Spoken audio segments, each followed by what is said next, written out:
Hello, my name is Carlene Hightower, and today I will be presenting intellectual developmental disorder.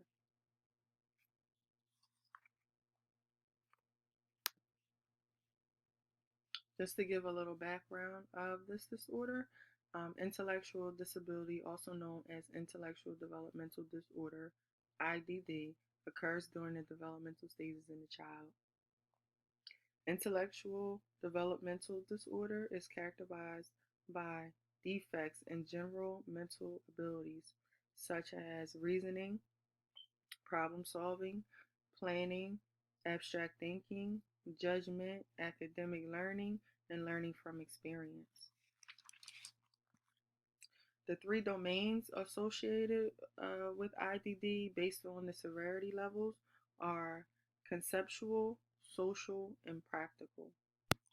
IQ plays a major role in the diagnosis of IDD, but at this time it's not used or associated when speaking of these three domains. The three domains are associated with adaptive functioning. Also, culture sensitivity is highly recommended when diagnosing an individual with IDD. IDD can occur in any religion, race, culture, or gender.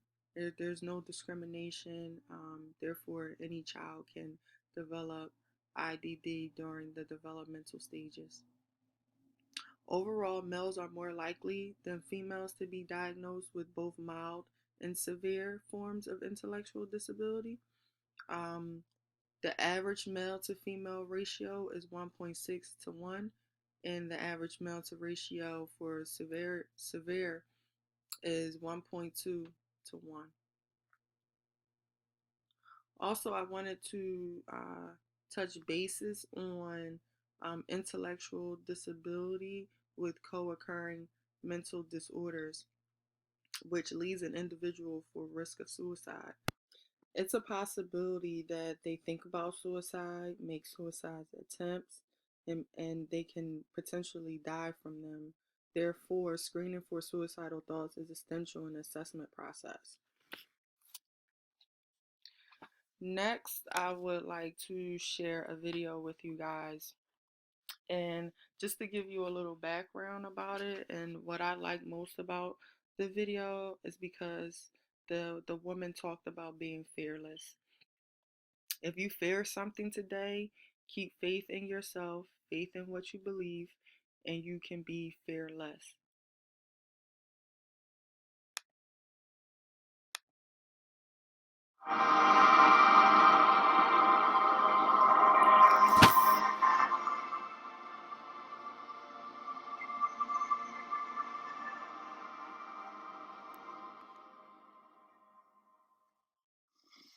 Good afternoon, everyone. It's more likely good evening because it's after 3. Well, anyway, I'm happy to be here to talk to you. I'm going to talk about the politeness of people with intellectual disability.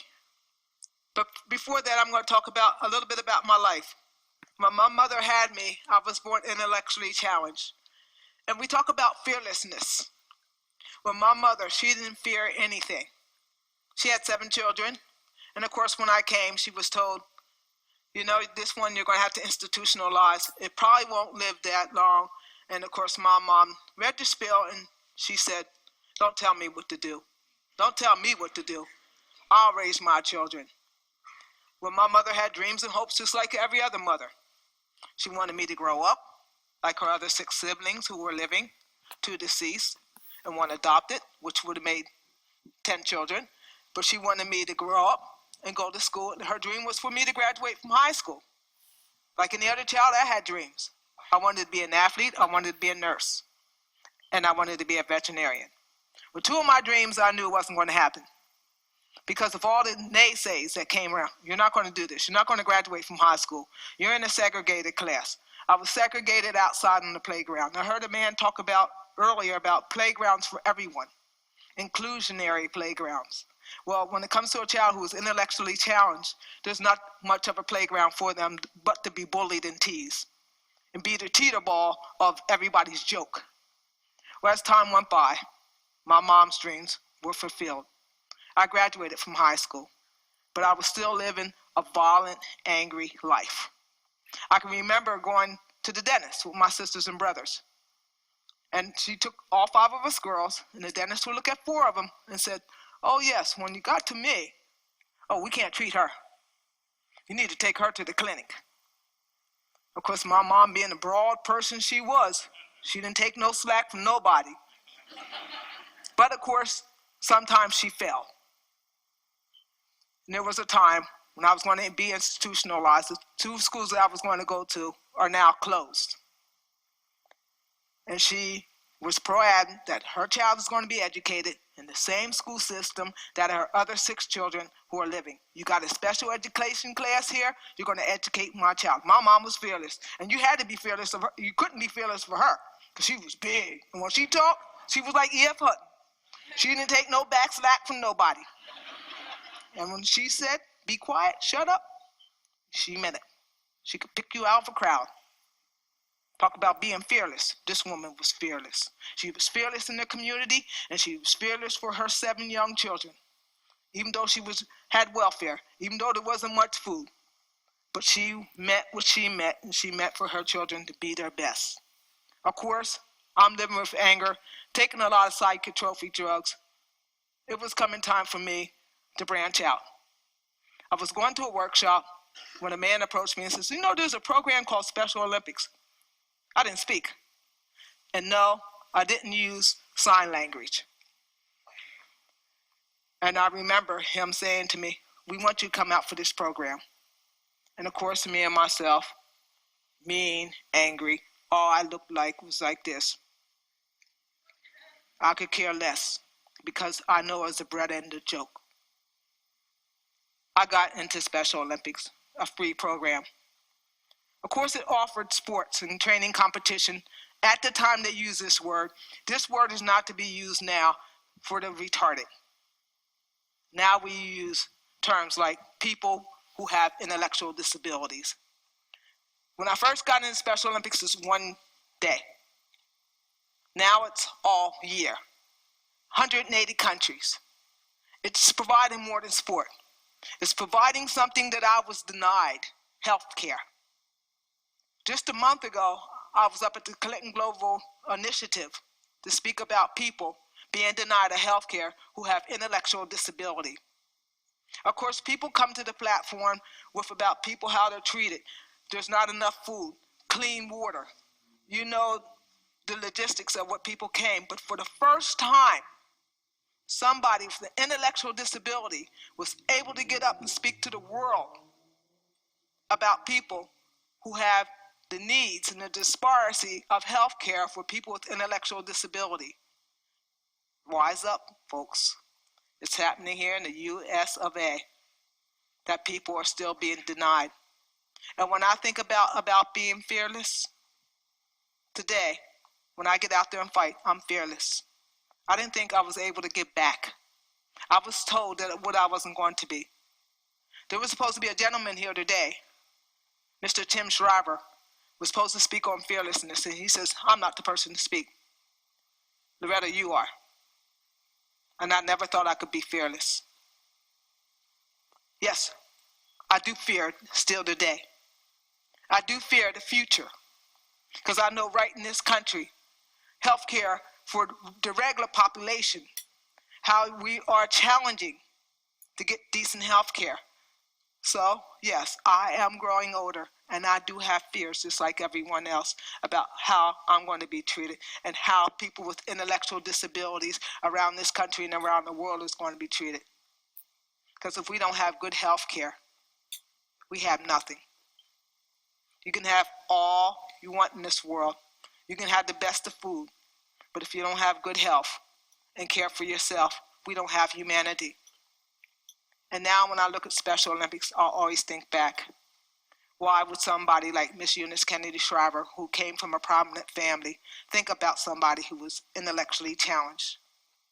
Yes, she had a sister that was intellectually challenged, but she went beyond that in 1968 when she knocked on the gates. And she says, "You know what? I'm going to take my chance. In 1962, she had a camp in her yard. Society told her, no, no, no, no, no, those people don't belong. People like me belonged in institutions, warehouse, for a crime we didn't commit, basically prison. And here was a woman who stood out. And I always wanted to ask her. We were great, great friends. And I never got to ask her this question. Eunice, did you ever fear of what people would think of you doing something for a population of people who are not supposed to be thought of? I wished I would have had the chance to ask that question to her, and I didn't. I had to rely on faith. I had to rely on being fearless. And for me to be fearless, for people with intellectual disability, I have to trust in my faith in others, trust in my faith in good people in my life. And yes, when I think about Mrs. Shriver, she took a chance and she wasn't afraid. She wasn't afraid to be fearless no matter what stepped in front of her. And that's the way I feel today. I'm not afraid to be fearless, whether it's going up against the President of the United States or talking to Congress or talking to Senate. People ask me all the time, Loretta, aren't you afraid of that? I said, no. No, I guess this is the job God gave me to do. When I look back at my life, I was supposed to be feared. But today, I look at my life and I look at so many lives, so many people being involved with people with intellectual disability. And when I look at Special Olympics today, I think about unified sports where people with regular abilities come into the school or into the community and play with people with intellectual disability. I look at Project Unified where we come in and talk, young people in schools where they are being bullied with intellectual disabilities and regular abilities, talking about just their own issues. Last January, I heard a principal with tears talking to me. He said, Loretta, since we started Project Unified, where our regular students come in and talk to the students with special needs, we had one girl that wouldn't come to school anymore. And because of that, today bullying has went down 60% in our school. 60%. Bullying's a big issue. So today when I look and see what Special Olympics is doing, whether it's healthcare, whether it's people to be in the community, whether it's for a child to play on the park, whether it's for somebody to get their own apartment, to advocate, to be fearless, I have to have something in my mind and beside me. I put my strength and I put my faith in God that I can be fearless on behalf of Eunice, on behalf of Special Olympics, on behalf of all people with intellectual disability. So when I look around, that one day I won't have to have a job to fight. I won't have to be fearless. That one day I'll be able to walk down the street and look at this person and think of them as a person instead of a person with an intellectual disability, as a person to be a part of your community, of my community. Being fearless is hard, and I'll be the first one to tell you about it because I don't know what it is not to be fearful. I've always grown up to be fearful. Fearful of what life is going to give me. Fearful of what's going to happen in the future. But now today, I'm proud to say that I am fearless. Not for Loretta, but for the world of all people. So I would like to thank each and every one of you here. And that I hope you will go home. If you fear something today, keep your faith. Keep faith in yourself. Keep faith in what you believe. And you can be fearless. Thank you so much. Good luck. Thank you. God bless.